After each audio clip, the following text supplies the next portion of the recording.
Acordo de manhã para prosear no mundo do campo, as notícias escutar. Vem com a gente em toda a região com o seu programa Paracatu Rural. Tem notícias, informação e o mais importante, sua participação. Programa Paracatu Rural. Programa Paracatu Rural. O cultivo do milho vem crescendo a cada ano nos cenários mundial e no Brasil. Atualmente, a cultura do milho é a segunda de maior importância aqui no país, sendo superada apenas pela cultura da soja. A produção de milho, no início, concentrou-se lá nos estados do Sul, aqui no Sudeste e também no estado do Goiás.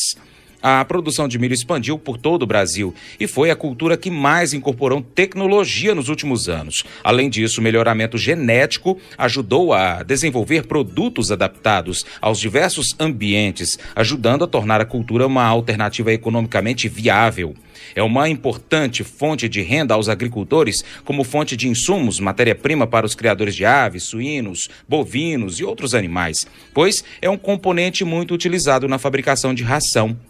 A cigarrinha do milho é um inseto sugador de seiva que causa danos às plantas de milho e transmite 2 enfesamentos: doenças sistêmicas causadas por molicutes que se desenvolvem no floema das plantas. Esses micro-organismos são procariontes móveis, espirulados ou espiralados ou não e sem parede celular. E também o vírus da risca do milho. Em áreas infestadas, os adultos da cigarrinha podem ser facilmente observados, alimentando-se preferencialmente no cartucho das plantas de milho. O inseto adulto se caracteriza por apresentar uma coloração parda e amarelada, com as asas transparentes e com 2 pontuações negras no dorso da cabeça. Mede cerca de 4 milímetros de comprimento por menos de 1 milímetro de largura. Outra característica deste inseto é a presença de 2 fileiras de espinhos nas tíbias posteriores, que é o último par de pernas.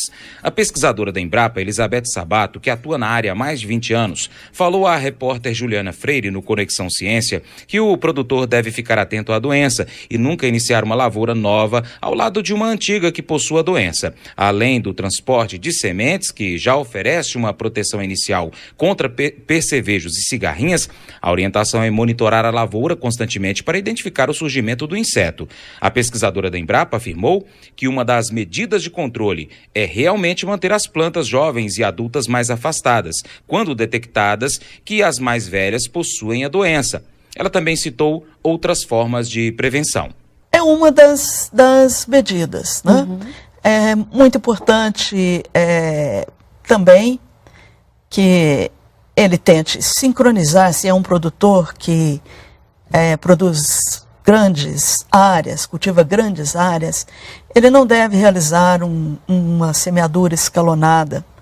Se ele puder sincronizar essa semeadura, isso vai ajudar muito a reduzir, a minimizar a incidência da doença em apenas uma área. Uhum. Então, ele evita prejuízos. Também é importante que ele utilize mais de uma cultivar de milho, porque elas têm resistência diferente, níveis de resistência às doenças. Então, diversificar essas cultivares e rotacionar em cada semeadura também é uma medida muito importante. Uhum. Há outras medidas, mas, por exemplo, o milho tiguera, que é aquele milho resultante dos grãos que caem quando se realiza a colheita.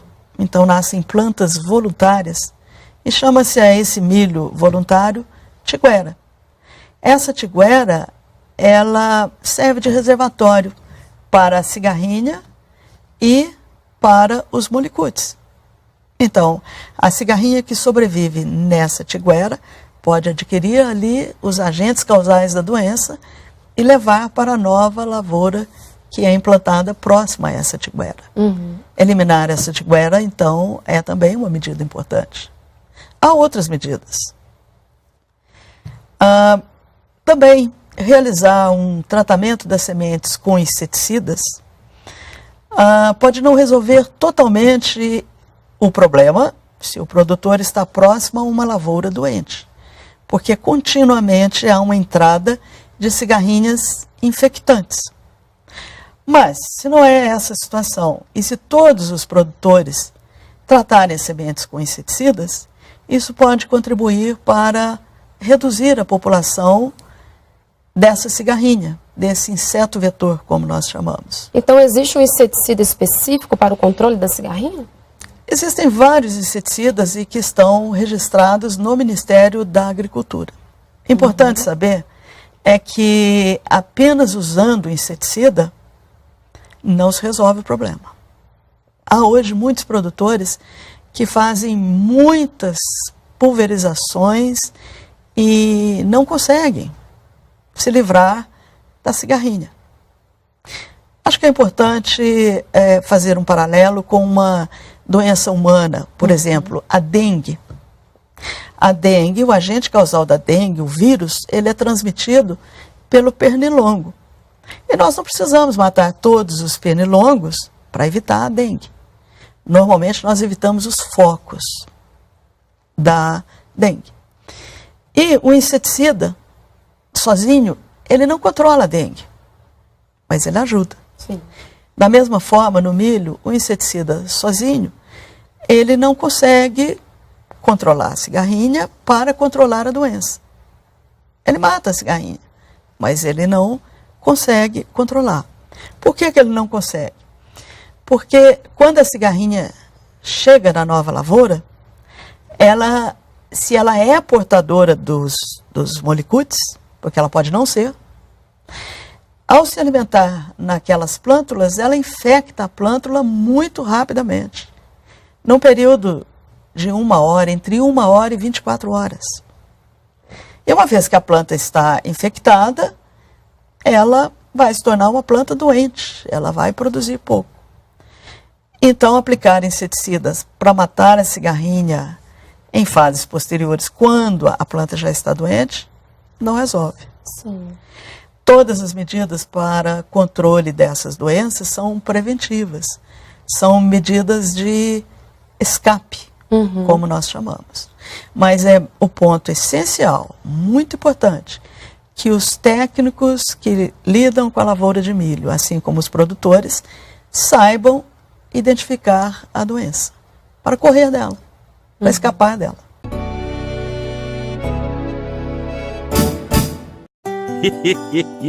Mas eu vou dizer uma coisa pra você, viu?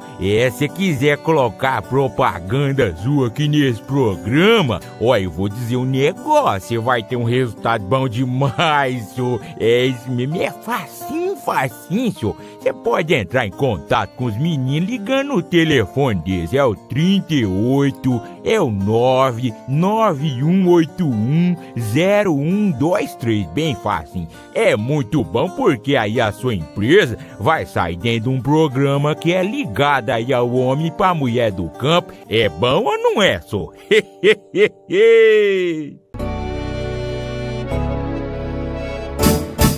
Existe, então, na verdade, um pacote de medidas que devem ser adotadas, né? Sim, sem dúvida. A primeira delas é evitar, se há uma lavoura com muitas plantas doentes, com uma alta incidência de plantas doentes, deve-se evitar a semeadura ao lado dessa lavoura. Tá? Por outro lado, em situações onde se cultiva o milho durante o ano todo, com sobreposições do ciclo, e à medida, ao longo do tempo, vai aumentando a quantidade de cigarrinha e a quantidade de plantas doentes. Sim. Se aumenta muito essa quantidade de plantas doentes, então, em algum momento, o produtor deve interromper a semeadura. Mas só por um tempo, 30 dias, 60 dias, sem milho. Depois ele pode e deve voltar a plantar. Nós convivemos com essa doença desde a década de 70. E algumas vezes, em função de práticas culturais, há exemplos dessas, de sobreposições do cultivo do milho, cultivo durante o ano todo, a presença da tiguera em grande quantidade e a condições climáticas favoráveis, nós podemos ter uma elevação na incidência de plantas doentes. Nesse caso, todos devem adotar as medidas, né, de eliminar a tiguera, de tratar as sementes com inseticidas, de evitar o plantio escalonado, de interromper se for uma situação que exija isso, de alta incidência, num determinado local isolado. Adotando essas medidas, nós voltamos a ter uma incidência normal. Nós não vamos deixar de cultivar milho por essas doenças. Nós vamos conviver com elas. Mas se nós pudermos escapar delas, né, em sendo um fator de redução de produtividade, se escapamos dela, produzimos mais. Este vídeo tem continuação. Inscreva-se em nosso canal, clique no sininho e também compartilhe este vídeo em suas redes sociais para nos ajudar a trazer muito mais informações para você. Muito obrigado.